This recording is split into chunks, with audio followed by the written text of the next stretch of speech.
Yeah, so, we sit down and we were just brainstorming about different ideas. The thought of, creating a tutoring service sort of came to mind because of, some of the challenges we were having in finding a tutor for our daughter. So we sat down one day, we were in the living room, we were like, what can we do here? This is a great idea. Let's build something that make it easier for families to connect with tutors. And we know that, specifically for Black families, sometimes we're wondering, where do we go?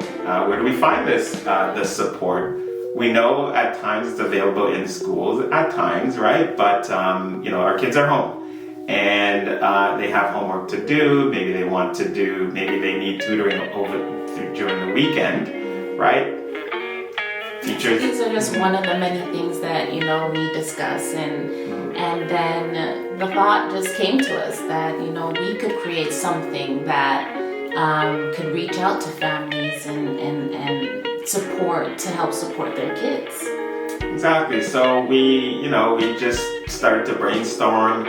We started taking notes, and then we're like, let's find a developer. Let's pitch this idea to them, see if they can make this happen. But we wanted to create something that was fully automated, right? We wanted to create a platform where, tutors of, African descent, Black, Caribbean, background to, upload or create a profile where families can reach out to them for support. And we wanted to make it as seamless as possible for folks to be able to do that. I mean, even though we came up with the idea, it took a while to really get it to work the way we wanted to work. We had a lot of disagreements. We had, a lot of back and forth with deciding on colors and concepts but I think what we developed at the end really worked out really well. Absolutely. A lot went into it. We had to write all the content, choosing all the pictures. A lot of work and a lot of sleepless nights. But it took maybe 8 months to create before we went live.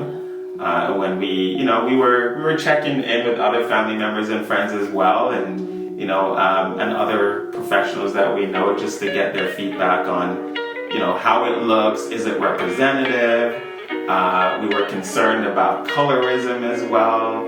That often, plagues our communities. But we wanted to make sure that, some of those criticisms just don't come. We were really sensitive to that because it is a sensitive, conversation within our communities, right? So we wanted to make sure that all those elements were considered, and that, when you go to the website, you see yourself, and you feel comfortable in reaching out to someone who's on that site. But as my wife was saying, that even though we went live, we were still running into some hiccups, but or even before we went live, like I caught COVID and I was stuck in our room, and Michael would call me on the phone and be like, okay, what about this? What do you think about this? Oh, I think I need you to make a video. So pretty much my whole COVID recovery was putting together videos, ideas, putting together pictures and stuff like that. But at the end, it really worked out. It did, and I know I put a lot of pressure on you, but you have the creativity. So I was like, you know what? I'm gonna capitalize on this. She's upstairs. Yes, she has COVID. But her brain still works. So I was like, yeah, let me help keep her mind off the COVID, keep it sharp, keep busy. Keep busy. Yeah. Yes. So that's what we did. So the day we went live, it was very stressful. We had a very stressful day. We were worried about so many things. So many things were just going wrong. And all the entrepreneurs out there, all the new business starters out there, we know what that feeling's like, Most right? Definitely. days. Yeah, very stressful. You know, a lot of things didn't go right, but you know, we did our best to correct them at the time. We kept each other Sane. Sane. Yeah. We kept each other sane and just, you know, motivated and kept motivating each other and saying, you know what, this will work out. It will work out. It will work out. Exactly, and these things are going to happen. So we were back and forth with our developer, you know, because when he said it went live and we checked, it wasn't live, right? So, and when it did actually show up, you know, a lot of things just was not working out. The quality was terrible. Some of the pictures were off. It was just bad, right? The images shifted. The text was quite small and some were large. It just didn't look so, you know, eye-appealing. But we understand that these things happen. It was easily resolved, thankfully. So a lot of our stress levels sort of went down from there.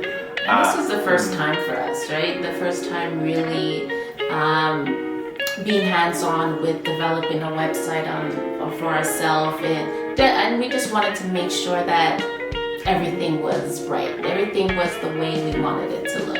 Right. And we tried our best to, you know, stay on top of things as best we could.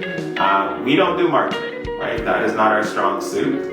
But, you know, we did the best we could. It is quite expensive to get someone to do the marketing for us. So we went as far as we could. Yeah, most definitely. Most definitely.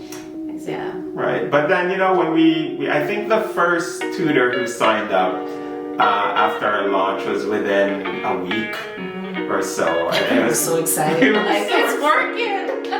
Exactly.